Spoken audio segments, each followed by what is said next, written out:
students, welcome to the lecture on management of data resource, and after this lecture we will be able to learn the following objectives. Understand concept of data resources, learn the methods of data collection and understand the database trends.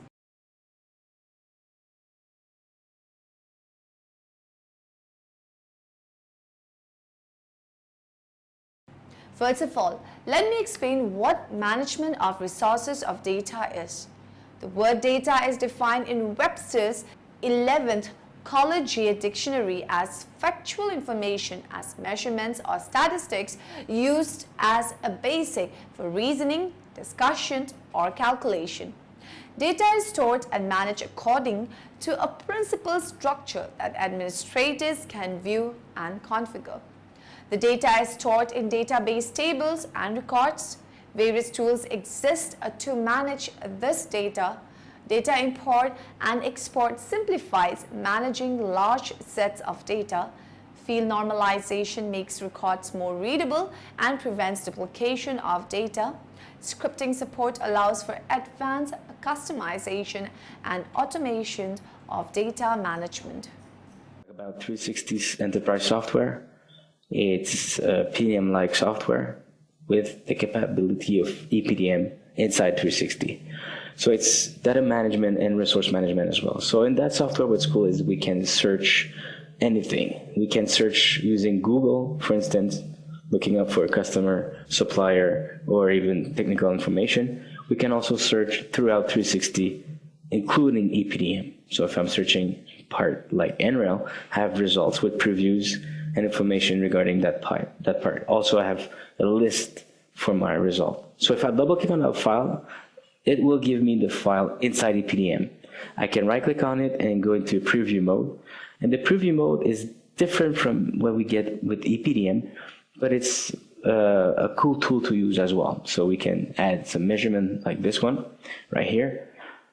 And from there, I can go into the redlining tool. So if I wanted to add some redlining, I just select the screen I want to redline. And from there, I can add arrows or text or even shapes, like this one, to make sure that I get my point across. So I save this redlining on the part. So what it does is it adds an object to a file, like this one right here. I'm going to zoom on it so you can see I have my redlining on that part. We can take that part and add it to a favorite bar or a link, like this one right here. Now that this is done, we can also have a dashboard. The dashboard is somewhere where we can put stuff that we work on a lot. We can add widget or apps, like a clock widget, like this one. We can also add bookmarks if we want. Bookmarks will act like a favorite, just like the toolbar. So I'm adding a bookmark right here. I'm going to take this part and just drag it in like this. And if I'm working on some project, I can go in the project management tool and just drag and drop the project that I'm working on, like this thing right here. There we go. So let's go inside the project management tool. If I open my project, we have a preview or an overview. Like this thing right here. I'm going to make some room like this. We go into the Gantt, and from there, to show you that it's a project management tool, I'm going to expand all the tags that I have. And why not use also the critical path? So this is something that we use a lot. So this is my critical path. I'm going to click on this link button right here, and from there I can add files to a task. So let's take this SOLIDWORKS part, add it to this task. And from there, I have everything I can do from the right-click menu inside my part. Let us move on to the concept of data. Data processing. Data processing is a data collection, storage, retrieval, processing, transformation, and transmission. Data is facts, concepts, or instruction of a form of expression, can be manual or automated, device for processing. The form of digital data, text, graphic or sounds.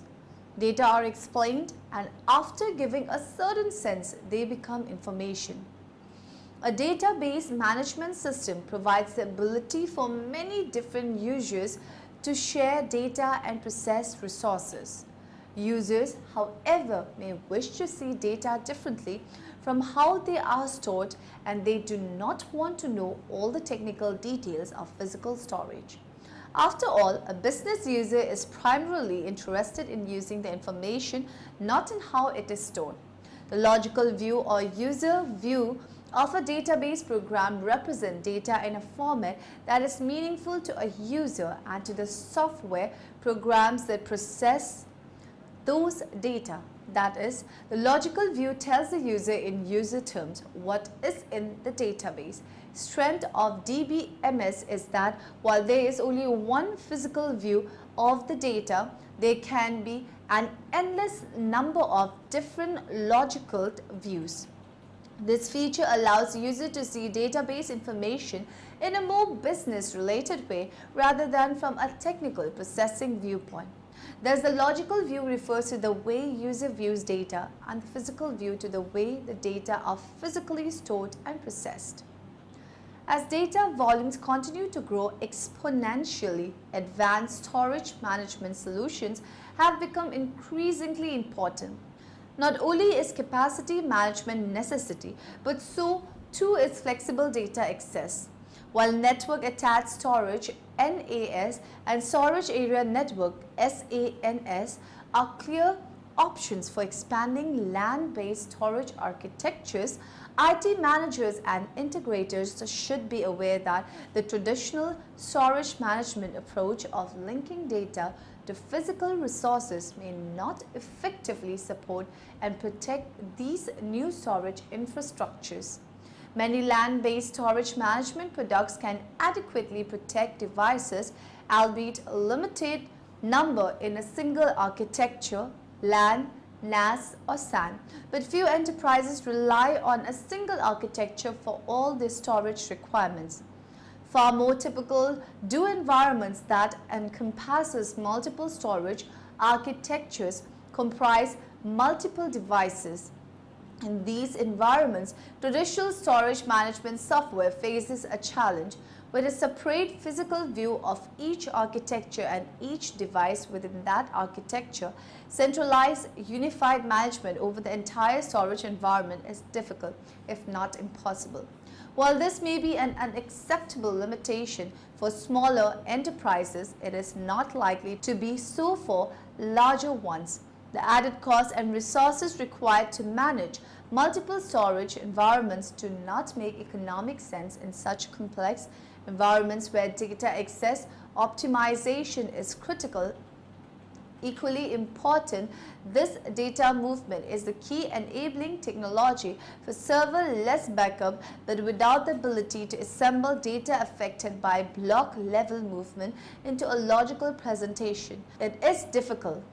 The key characteristic of the data that is stored by a directory service correspond to size and latency.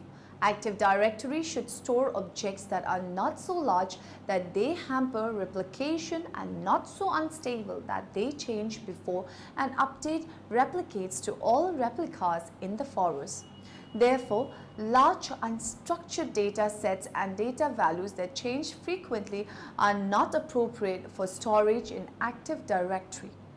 Active Directory is appropriate for the storage of data that has the following characteristic. The data has well-defined object attributes and semantics.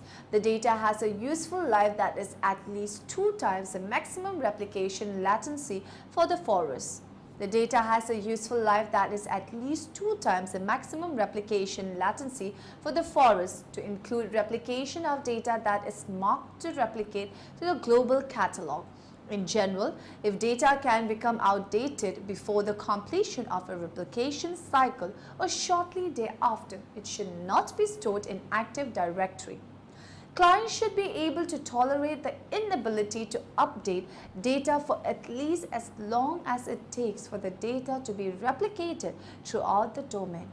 The data per attribute value is not so large that it affects performance. An attribute value is replicated as a single block of data. Therefore, an attribute that is X megabyte in size requires an equivalent amount of buffer space in the sending and in the receiving domain controllers. If the amount of required buffer space is large, the performance of the domain controller can be adversely affected. Data can be described as the backbone of any Six Sigma project.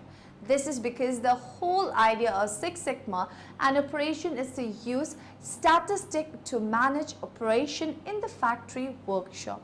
Hence, for Six Sigma team to understand the types of data and when and how to use them is of vital importance. Here are the types of data that are used for statistical analysis. Continuous data. Continuous data is of the type that must be measured as against the type that we can count. Consider, for example, length of an object as a data type. Length of an object can be between 1 foot and 2 feet. It can be 1.5 feet. It can be even be 1.54 or 1.546 feet, depending upon the number of decimals and the degree of precision that have been decided in the data collection plan. Discrete data. Discrete data is the data that needs to be counted as opposed to being measured. Here, the values fall in one of the categories. Binary. The data in such cases needs to be entered in one of the two categories like true or false, applicable to Six Sigma analysis or not applicable to Six Sigma analysis. Ordered categories. The data in these cases needs to be entered in one of the multiple categories that are ranked. Unordered categories. The data in these cases is entered in one of the multiple categories that need not be ranked. Count. This is simple counting of data without any categorization involved. A register is a depository of information on fishing vessels, companies' gear, licenses or individual fishers. Registers are implemented when there is a need for accurate knowledge of the size and type of the fishing fleet and for closer monitoring of fishing activities to ensure compliance with fishery regulations. In most countries, vessels, especially commercial fishing vessels and chartered or contract fishing vessels, are registered with the fisheries authorities. Data on vessel type, size, gear type, country of origin, fish holding capacity, number of fishes and engine horsepower should be made available for the registry. Companies dealing with fisheries agencies are registered for various purposes. These companies may not only include fishing companies, but also other type of companies involved in processing and marketing fishery products. A registry must not only capture new records but be able to indicate that a particular record is inactive or record changes in operation. Registry data also contain criteria for the classification of fishing units into strata. These classifications are usually based on assumption and a prior knowledge regarding differences on catch rates, species composition and species selectivity. Small-scale and subsistence fisheries involving large numbers of fishing units are often not part of a register system, or if registered are not easily traced so as to allow validation or updating. In contrast with interviews where an enumerator poses questions directly, questionnaires refer to forms filled in by respondents alone. Questionnaires can be handed out or sent by mail and later collected or returned by stamped address enveloped. A questionnaire requires respondents to fill out the form themselves and so requires a high level of literacy. Where multiple languages are common, questionnaires should be prepared using the major languages of the target group. Special care needs to be taken in these cases to ensure accurate translation. In interviews, information is obtained through inquiry and recorded by enumerators. Structured interviews are performed by using survey forms, whereas open interviews are notes taken while talking with respondents. The notes are subsequently structured, interpreted for further analysis. Open-ended interviews, which need to be interpreted and analyzed even during the interview, have to be carried out by well-trained observers and or enumerators. As in preparing a questionnaire, it is important to pilot test forms designed for the interviews. The best attempt to clarify and focus by the designer cannot anticipate all possible respondents' interpretation. Open-ended interviews cover a variety of data gathering activities, including a number of social science research methods. Panel surveys involve the random selection of a small number of representative individuals from a group who agree to be available over an extended period, often 1 to 3 years. During that period, they serve as a stratified random sample of people from whom data can be elicited on a variety of topics. Generally, structured interviews are conducted with a well-designed form already established.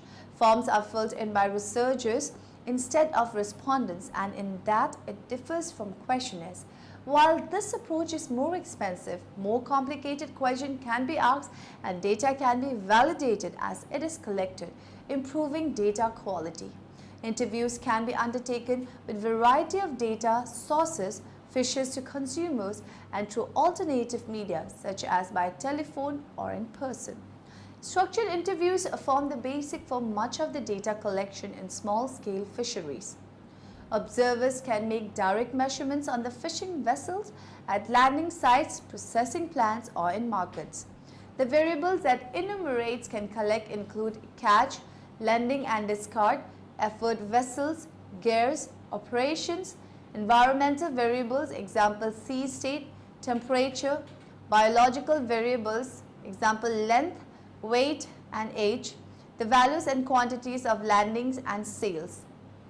Inspectors are a kind of enumerator involved in law enforcement and surveillance for fishing regulations, sanitary inspections, labor control, etc. They may work at sea on surveillance vessel, at landing sites on shore, at processing factories and at markets.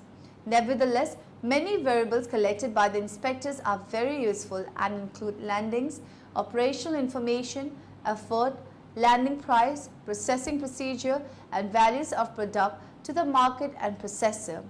Inspectors are also useful in collecting employment data. Inspectors may play an important role in verification. In many cases, reports can be physically checked with observation. The advantage of using reports is that data are compiled by agents other than fisheries staff and sometimes can be made available in pre-processed, computerized format directly from the company's records, thereby reducing administration costs. Confidentiality of information such as fishing grounds and catch rates should be part of the agreement for data submission, and statistical outputs of the survey should not contain information related to individual fishing vessels or companies. Data mining, also known as knowledge discovery, refers to computer-assisted tools and techniques for shifting through and analyzing these vast data stores in order.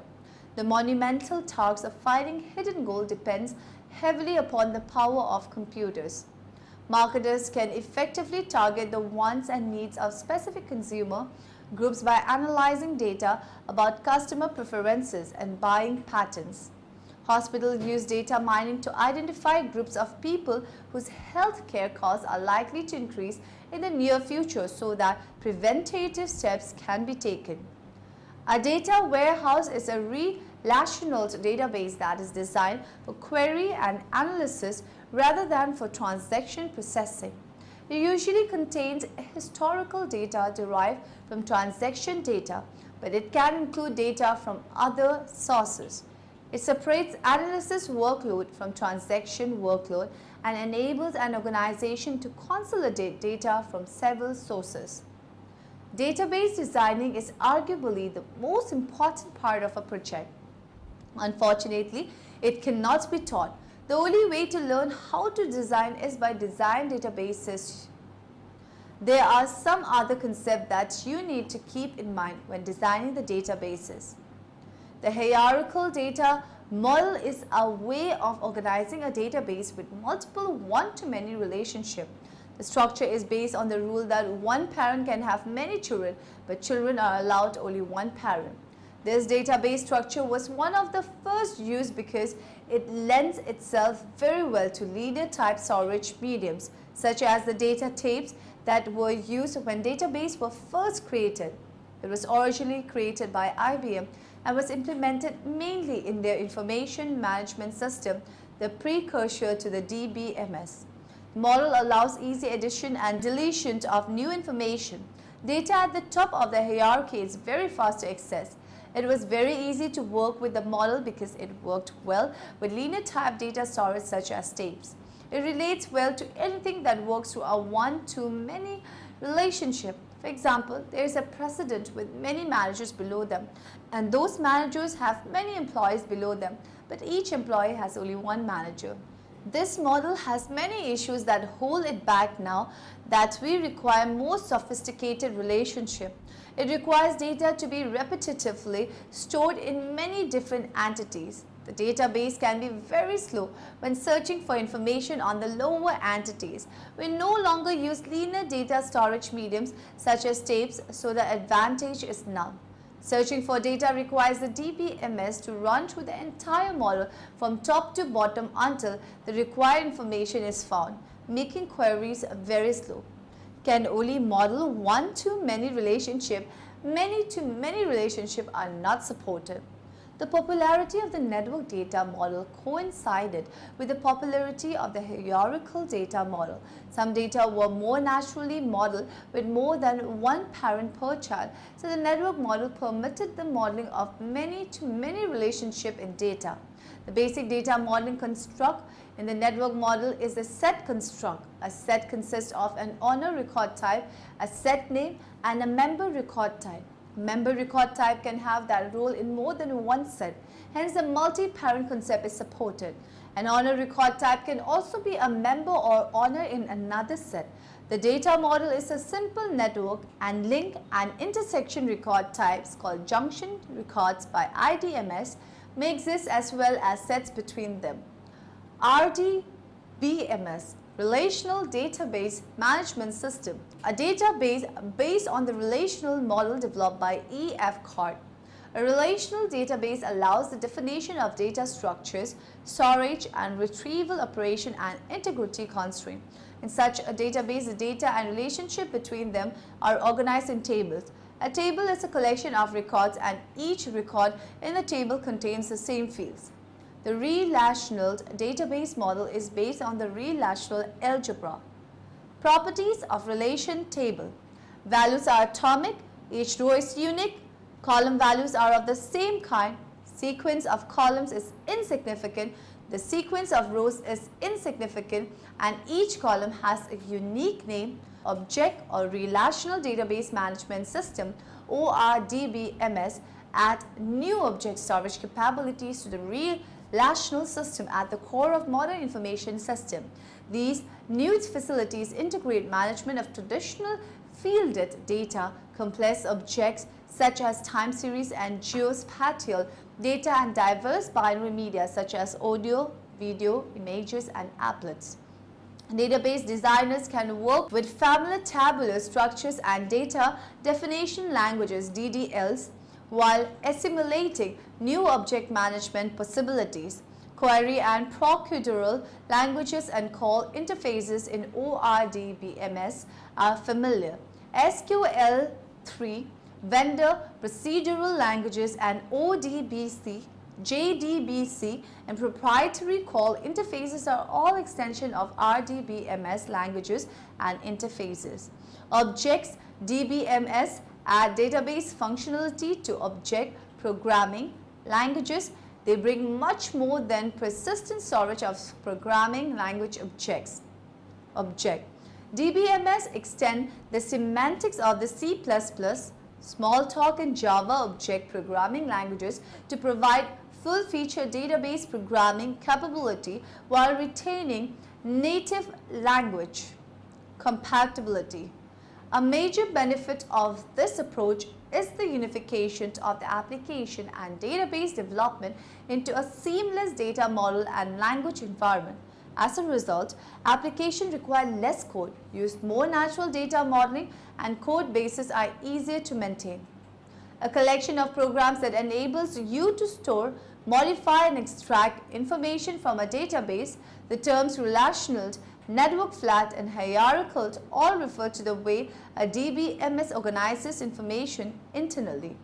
There are many different types of DBMS, ranging from small systems that run on personal computers to huge systems that run on mainframes. Following our example of database application: computerized library system, automated teller machines, flight reservation system, computerized park inventory system. From a technical standpoint, DBMS can differ widely. The terms relational, network, flat and hierarchical all refer to the way a DBMS organizes information internally.